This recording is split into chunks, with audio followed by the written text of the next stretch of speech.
aziz mehmonlar, bugun biz sizlar bilan O'zbekistonda yashil turizmni rivojlantirish muammolari va istiqbollari mavzusidagi respublika ilmiy amaliy anjumanda uchrashib turganimizdan mamnunmiz.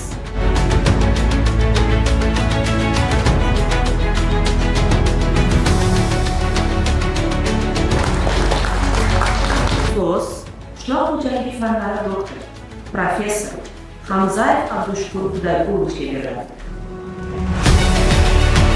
Butun dunyoda iqtisodiy inqiroz ketayotgan paytda, butun dunyoda geosiyosiy vaziyat qalqib turgan paytda O'zbekiston juda ham chiroyli maqsadlarni oldiga qo'yib, qadam-qadam oldinga intilayotganligi, yalpi ichki mahsulotni o'sayotganligi va yalpi ichki mahsulotlar ichida aynan turizm va servis xizmatlari bo'lishi kundan kunga soatdan soatga ortib borayotganligi juda qoniqarli.